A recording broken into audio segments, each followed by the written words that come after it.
नमस्कार, हमारे छत्तीसगढ़ बुलेटिन में आपका बहुत बहुत स्वागत है और मैं हूं आपके साथ दीपिका ओझा। बुलेटिन की शुरुआत करते हैं बड़ी खबर के साथ। आपको बता दें कि 3 दिन के दिल्ली दौरे पर राज्यपाल हैं। पीएम मोदी और राष्ट्रपति से मुलाकात करेंगी। आरक्षण पर पीएम और राष्ट्रपति से कर सकती हैं चर्चा। तो बड़ी जानकारी आपके साथ साझा कर रहे हैं। राज्यपाल 3 दिवसीय दिल्ली दौरे पर हैं और इस दौरान वो पीएम और राष्ट्रपति से मुलाकात करेंगी। आरक्षण के मुद्दे पर पीएम और राष्ट्रपति से हो सकती है चर्चा।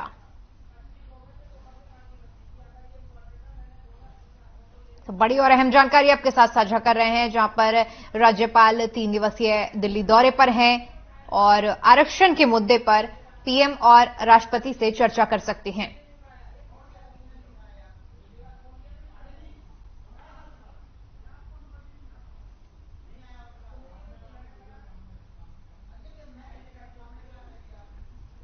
तो राष्ट्रपति 3 दिवसीय दिल्ली दौरे पर हैं। इस दौरान प्रधानमंत्री और राष्ट्रपति से मुलाकात करेंगी और साथ ही साथ प्रदेश में जो आरक्षण का मुद्दा है उसको लेकर भी पीएम और राष्ट्रपति से चर्चा कर सकती हैं। जानकारी आपके साथ साझा कर रहे हैं, जहां पर राष्ट्रपति 3 दिवसीय दिल्ली दौरे पर हैं और आरक्षण के मुद्दे पर चर्चा कर सकती हैं पीएम और राष्ट्रपति के साथ। वहीं मुख्यमंत्री भूपेश बघेल रायपुर पहुंचे, जहां उन्होंने गांव लालपुर धाम में बाबा गुरु घासीदास जयंती पर आयोजित कार्यक्रम में शिरकत की। सीएम ने लालपुर धाम में आयोजित कार्यक्रम में सतनामी समाज के आस्था और विश्वास के प्रतीक का जोड़ा जैतखाम और मंदिर की पूजा अर्चना की। साथ ही प्रदेश की सुख समृद्धि की कामना की। उन्होंने उन लोगों को बाबा गुरु घासीदास जयंती की बधाई और शुभकामनाएं देते हुए कहा कि बाबा ने सत्य पर चलने का रास्ता दिखाया है। राज्य शासन बाबा के बताए रास्ते पर चल रही है।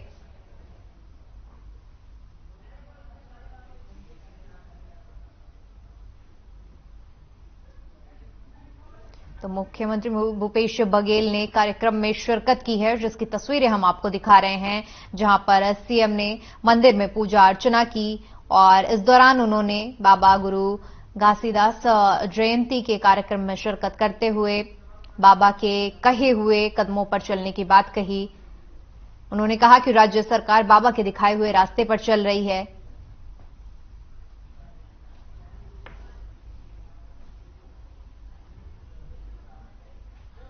वहीं रुक करते हैं बड़ी खबर का, जो कि महासमुंद से सामने आ रही है। आपको बता दें कि मालवाहक वाहनों पर पुलिस की बड़ी कार्रवाई हुई है। 127 मालवाहक वाहनों की पर कार्रवाई की गई है। 39,200 रुपए का जुर्माना लगाया गया है।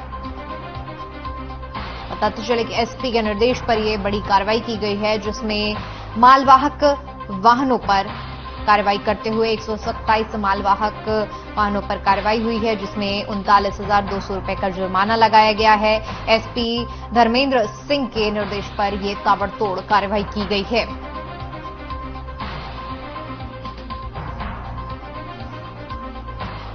एक 127 मालवाहकों पर कार्रवाई करते हुए 39,200 रुपए का जुर्माना लगाया गया है।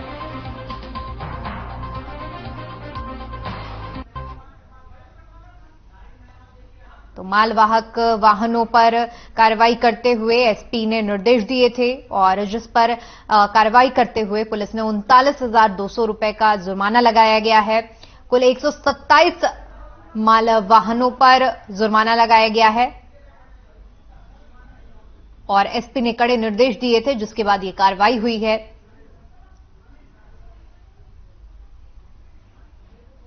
तस्वीरें भी हम आपको दिखा रहे हैं, जिसमें ये बड़ी कार्रवाई की गई है। एसपी धर्मेंद्र सिंह ने इस कार्रवाई के आदेश दिए थे, जिसके बाद 127 मालवाहकों पर शिकंजा कसते हुए पुलिस की तरफ से 39,200 रुपए वसूले गए हैं।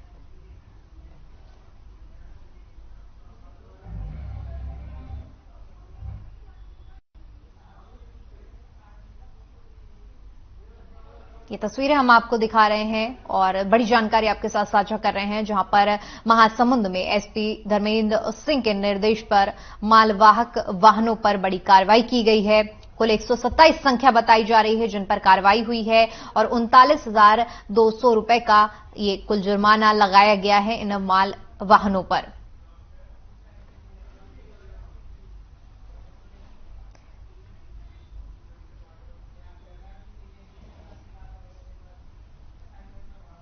एसपी धर्मेंद्र सिंह ने इस कार्रवाई के निर्देश दिए थे और जिस पर ये कार्रवाई करते हुए 127 माल वाहक वाहनों पर जुर्माना लगाया गया है।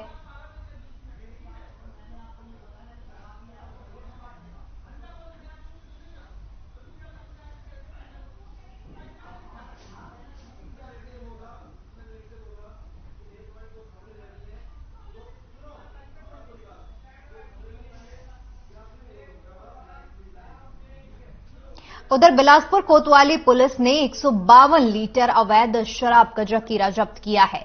ड्राई डे पर शराब खपाने वाले टिकारपारा निवासी विवेक खटिक को गिरफ्तार कर न्यायालय में दाखिल किया गया है। बता दें कि पुलिस को सूचना मिली थी कि टिकारपारा निवासी विवेक खटिक अपने घर में भारी मात्रा में अंग्रेजी शराब की बिक्री कर रहे हैं। पुलिस ने आरोपी विवेक खटिक टिकारपारा थाना सिटी कोतवाली के घर पर दबिश दी।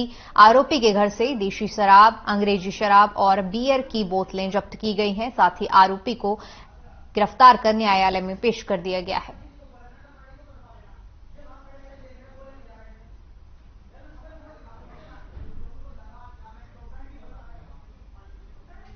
थाना कोतवाली से टीम तैयार की गई और रेड कार्रवाई की गई, जो विवेक खटी के घर से करीब 152 लीटर अंग्रेजी एवं देसी शराब बरामद की गई है और विधिवत कार्रवाई की जा रही है।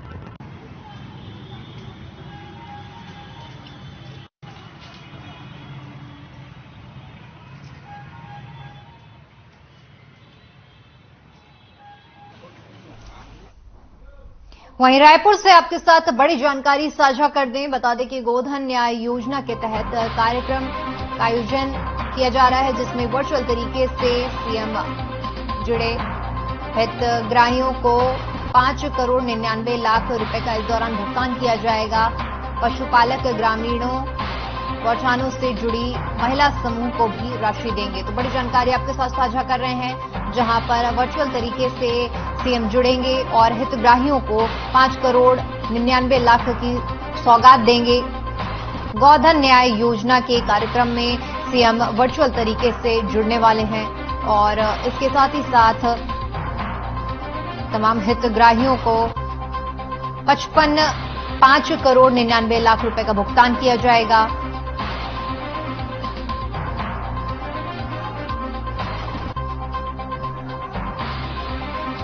वर्चुअल तरीके से सीएम इस कार्यक्रम में जुड़ेंगे और जिसमें हितग्राहियों को 5 करोड़ 99 लाख रुपए का भुगतान किया जाएगा।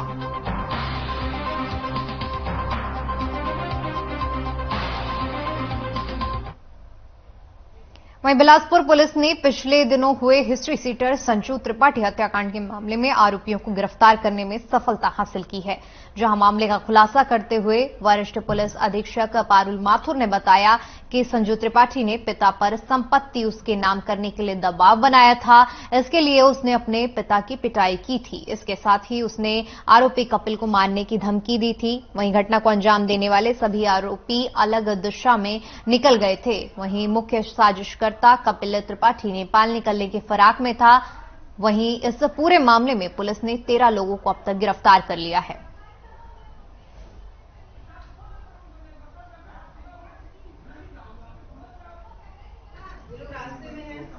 कपिल त्रिपाठी, उसके पिता जय नारायण त्रिपाठी, इसके अतिरिक्त कपिल त्रिपाठी की पत्नी सुचित्रा त्रिपाठी, जय नारायण त्रिपाठी की दत्तक पुत्री, उसका पति भरत तिवारी, आशीष तिवारी, रवि तिवारी, अमन गुप्ता, ये सभी लोग गिरफ्तार हो चुके हैं। इसके अतिरिक्त जिन सहयोगियों के माध्यम से पिस्टल्स प्राप्त हुई थी, उसमें रायगढ़ का एक सप्लायर और रायगढ़ के सप्लायर को जिसने झारखंड के एक सप्लायर ने पिस्टल्स दी थी, जिसको अंबिकापुर से जाकर प्रेम श्रीवास और कपिल त्रिपाठी 2 दिसंबर को लेकर आए थे। उन दोनों को भी अरेस्ट कर लिया गया है और वो जो 2 पिस्टल्स हैं उनका घटना में उपयोग किया गया है। जय नारायण त्रिपाठी से एक पिस्टल इसके भिलाई के घर से बरामद की गई है। और जो दत्तक पुत्री है जिसका शनिचरी में घर है, वहां से एक पिस्टल और एक कट्टा विथ लाइव राउंड्स वहां से भी बरामद किया गया है, जिससे कि उसका घर का मूवमेंट या सारी चीजें।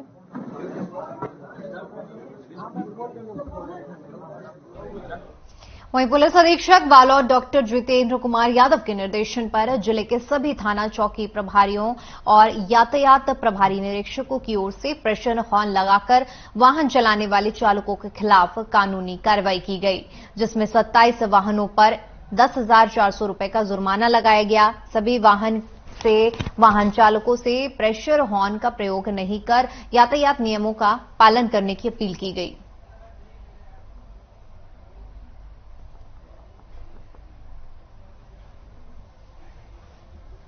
तो तेज हॉर्न वालों के खिलाफ बालोद में बड़ी कार्रवाई की गई है, जिसमें 27 वाहनों के चालान काटे गए हैं। बताते चले कि प्रेशर हॉर्न का जिन गाड़ियों में इस्तेमाल किया गया था उनके खिलाफ ये एक्शन किया। पुलिस ने चेकिंग अभियान चलाया और जिन भी गाड़ियों में तेज हॉर्न यानी प्रेशर हॉर्न पुलिस को बरामद हुए उनके चालान काटे गए हैं। 27 वाहनों के इस दौरान चालान काटे गए हैं।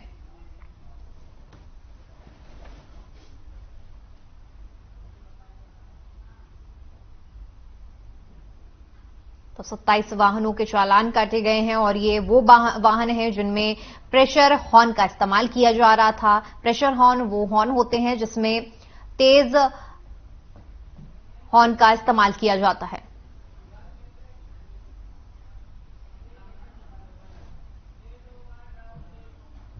चलिए फिलहाल वक्त तो चला एक छोटे से ब्रेक का।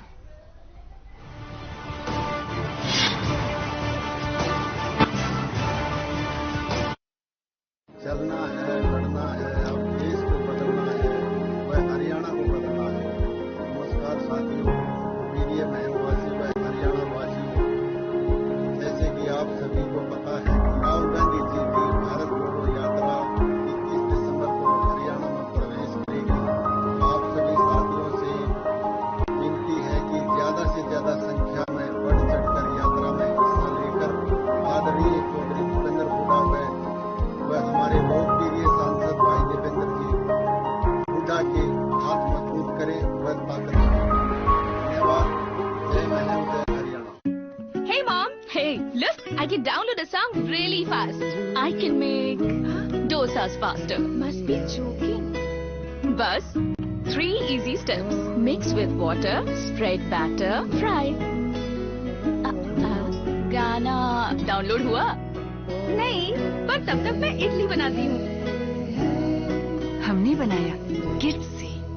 पंजाब है जसप्रीत का ठिकाना, मुंबई है आदर्श का आशियाना, केरल का गोविंद निवासी, कोलकाता में जन्मे है काशी। हर हिंदुस्तानी की शान ARB बियरिंग्स जोड़े सारा हिंदुस्तान।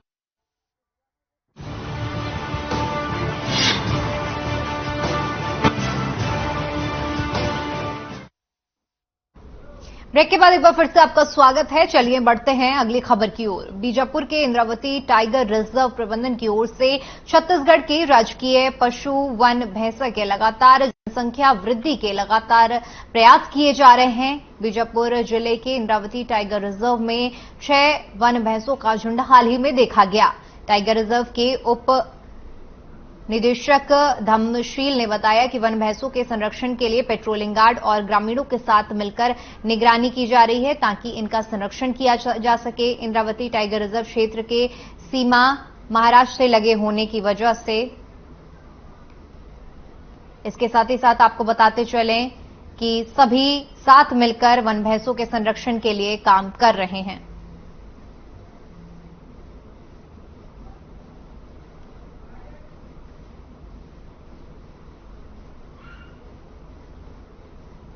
इंद्रावती टाइगर रिजर्व अंतर्गत हाल ही में अभी जो है 6 वन भैंसों का झुंड जो है देखने को मिला है और ये हमारे पूरे टाइगर रिजर्व प्रबंधन और हमारे राज्य के लिए बहुत बड़ी खुशखबरी है और इसके लिए हम लोग लगातार जो है प्रयास कर रहे हैं कि वन भैंसों का संरक्षण हो सके और ग्रामीणों के साथ हम लोग मिलकर जो है वन भैंसों के संरक्षण का भी काम कर रहे हैं। हमारा जो मैदानी अमला है लगातार फील्ड में पेट्रोलिंग और निगरानी का काम कर रहा है।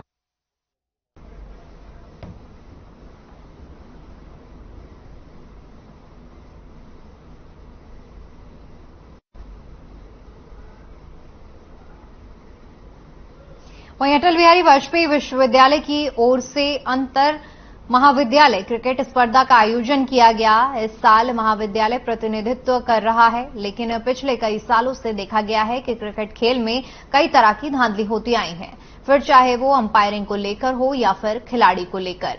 कई बार देखा गया है कि क्रिकेट के खेल में अंपायर टीम के साथ पक्षपात करते नजर आए हैं, तो वहीं जो खिलाड़ी महाविद्यालय में नियमित रूप से पढ़ता भी नहीं है, उसे भी फर्जी तरीके से क्रिकेट खिला दिया जाता है।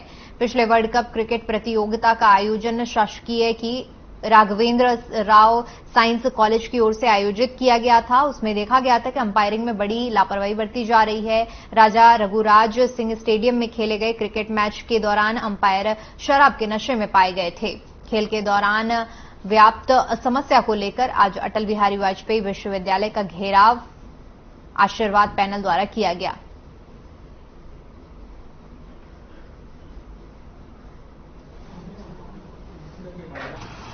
आज हम सभी खिलाड़ी यहां पर क्रिकेट खेल में हो रही धांधली के उजागर करने के लिए आए हैं। लगातार कई वर्षों से देखा गया है कि क्रिकेट के खेल में अंपायरिंग को लेकर जो पक्षपात या भेदभाव होता है, शराब पीकर अंपायरिंग कराई जाती है, इसके विरोध में आज हमने अटल बिहारी वाजपेयी विश्वविद्यालय के कुल सचिव को ज्ञापन दिया है और साथ ही साथ उनसे निवेदन किया है कि अंपायरिंग फेयर हो और सीएस के या अनुभवी अंपायरों की नियुक्ति की जाए, ताकि क्रिकेट के खेल को जो उसमें मनोरंजन होता है, जो उसमें दिलचस्पी आम जन की है, क्रिकेट खिलाड़ियों की है, वो आहत ना हो। आवेदन करता हूँ कि मैं हम सभी खिलाड़ियों की तरफ से आवेदन करता हूँ कि जो भी हो फेयर हो, अंपायरिंग फेयर हो। जो अगर टीम किसी तरीके से कुछ कॉलेजेस से या जो भी हो कि बिना एडमिशन के भी अगर खिलाना चाहते हैं तो उन चीज़ को थोड़ा ध्यान रखे जाए और थोड़े ऑब्जर्वर्स रहें, थोड़े से बड़े बड़े मतलब सर्स रहें जो हमारे लिए थोड़ा सा सहयोग करें, सपोर्ट की। जो खेलने हैं वो जनरली हम जो प्लेयर खेलते हैं, प्रोफेशनली खेलते हैं, उन चीज़ के साथ ये अनफेयर।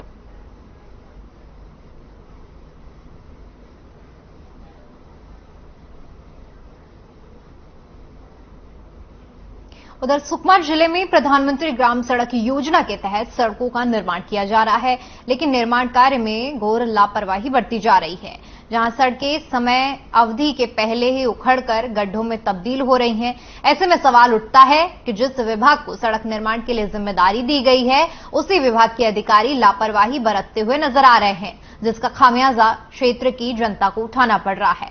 बता दें कि क्षेत्र में कई ऐसी सड़कें हैं जो निर्माण कार्य पूरे होने से पहले ही गड्ढों में तब्दील हो चुकी हैं, जिससे स्थानीय लोगों को काफी परेशानियों का सामना करना पड़ रहा है।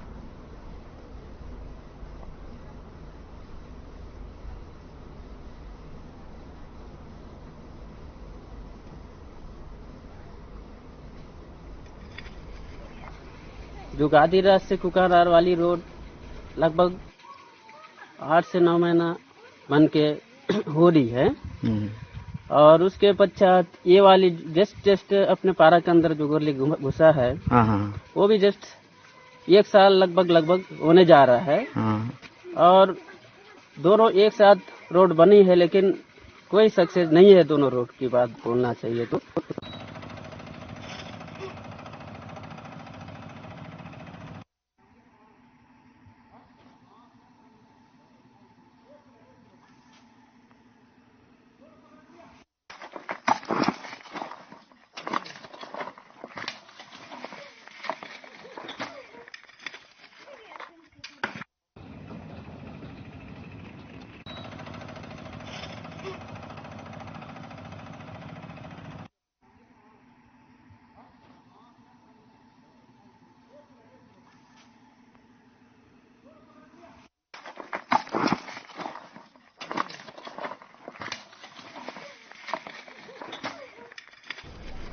चलिए आपको सीधा रायपुर लिए चलते हैं, जहां पर गोधन न्याय कार्यक्रम का आयोजन किया जा रहा है, जिसमें सीएम ने शिरकत की है। निर्माण किया जा सकता है और हमारे मार्केट में, हमारी सी मार्ट में जिसका उपयोग करके विक्रय करके हम राशि अर्जित कर सकते हैं, ऐसे उपक्रम को हम लोग लगातार चिन्हित कर रहे हैं। और आने वाले समय में जिस तरीके से हमारी गौठान सामाजिक और आर्थिक स्वावलंबन का केंद्र बनने जा रहा है, हमारा रूरल इंडस्ट्रियल पार्क भी उसी दिशा में आगे बढ़ेगा। ये विकास के लिए माइलस्टोन साबित होगा। और आपके कार्यकाल के 4 साल की लगातार जो मीडिया में चर्चा हो रही है सर, उसमें गोधन न्याय योजना, गौठान गोबर की खरीदी, ये लगभग सर्वोच्च बिंदु पर है। तो हमें लगता है कि इस योजना को न केवल छत्तीसगढ़ में इसकी स्वीकार्यता तो बढ़ी है, सारे हिंदुस्तान में इसकी स्वीकार्यता बढ़ी है। और इस हेतु मैं आपको बधाई देता हूं और अपने विभागीय अधिकारियों को भी बधाई देता हूं। इन सारी गतिविधियों से छत्तीसगढ़ में हमारे ग्रामीण अर्थव्यवस्था को काफी मजबूती मिली है। आने वाले समय में हम इसको और विकास की दिशा में आगे बढ़ाएंगे। और इसके बाद मैं अपने आदरणीय मुख्यमंत्री जी से आग्रह करूंगा, हम सबको आशीर्वाद के शब्द कहें।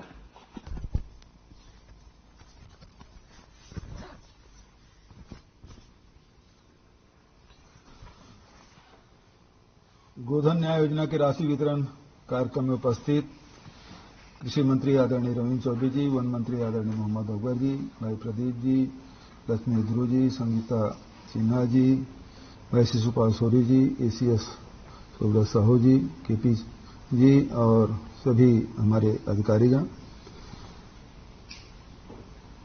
आज 98वीं किस्त जारी किया गया। अभी पूरे प्रदेश में धान कटाई के काम करीब करीब संपन्न हो चुका है। धान खरीदी भी सोसाइटियों में लगातार जारी है और लगभग 58 लाख मीट्रिक टन धान की खरीदी हो चुकी है। बहुत सुव्यवस्थित रूप से चल रहा है और कहीं कोई शिकायत न सोसाइटियों में मिल रहा है, न बारदाने की, न पेमेंट की।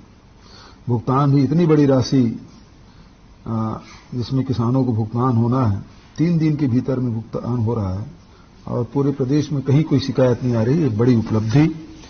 अभी तक के 50 से अधिक विधानसभा भेंट मुलाकात कार्यक्रम संपन्न हो चुका है और ये गोधन न्याय योजना से किसान हैं, गौपालक हैं या मजदूर हैं, उनके लिए एक अतिरिक्त आय का जरिया बन चुका है और इसके माध्यम से वो अपने छोटे छोटे सपने हैं वो साकार कर रहे हैं। जैसे बच्चों की पढ़ाई करना है, मोटरसाइकिल खरीदना है, कुछ गहने खरीदना है, मकान बनाना है या खेत समतलीकरण करना है या फिर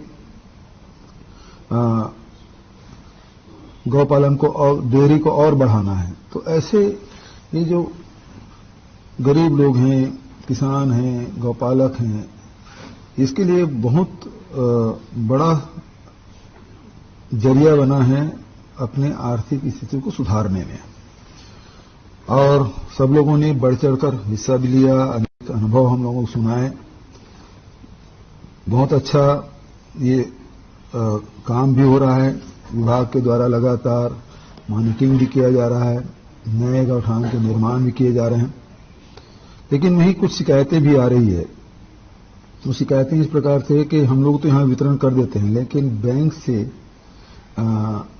पैसा ग्राहकों के हितग्राहियों के खाते में नहीं जा पा रहा है। इसे देखने का आवश्यकता है। पैरादान के बहुत अच्छे परिणाम दिखाई दे रहे हैं। 5 लाख क्विंटल से अधिक के पैरा हम लोग गौठानों में एकत्रित कर लिए। लेकिन कुछ जिले ऐसे हैं जहां किसानों के बीच शायद वो बात हम पहुंचाने में सफल नहीं रहे, जिसके कारण से पैरा जला रहे, खासकर महासमुंद जिला है या ये रायपुर से लगा हुआ बेमेतरा का हिस्सा है। तो जहां गर्मी फसल ले रहे हैं उन जगहों में पैरा जलाने की शिकायत अधिक है। अभी भी मैं हेलीकॉप्टर से जा रहा हूं, देख रहा हूं तो किसान अभी भी अपने खेतों में पैरा को इकट्ठा करके हुंडी बना के रखे हुए हैं। उसको अपने के गौठान तक पहुंचाने का काम करना चाहिए। ऐसा नहीं है कि मतलब मैं कह सकता हूं कि अधिकांश किसान हैं वो शासन के इस आह्वान को स्वीकार किया है कि पैरा नहीं जलाना है, तो अपने खेतों में हुंडी बना कर रखें। तो कलेक्टरों को या पंचायत सीओ को बोल के वो जो हुंडी बना कर रखे हैं उसे गौठान में पहुंचा दें या उस गौठान में पहुंचा दें जहां पैरा नहीं है तो वहां पहुंचा दें। अभी भी बहुत बहुत पैरा रखा हुआ है। तो ये काम हम लोगों को करना चाहिए। दूसरी बात ये है कि जो स्वावलंबी जो गौठान है उसकी संख्या 4000 के आसपास है और अब स्थिति ये है कि राज्य शासन से हमको भुगतान कम करना पड़ रहा है उनका हिस्सा ज्यादा हो रहा है। और यदि गौठानों की संख्या बढ़ेगी और जो कि स्थिर हो गया है, थोड़ा सी इसको मॉनिटरिंग करने की जरूरत है, वो स्थिर क्यों है। 4000 के आसपास अभी 2-3 चलिए, फिलहाल के लिए इस बुलेटिन में इतना ही। देश और दुनिया की तमाम बड़ी खबरों के लिए बने रहिए हमारे साथ। नमस्कार।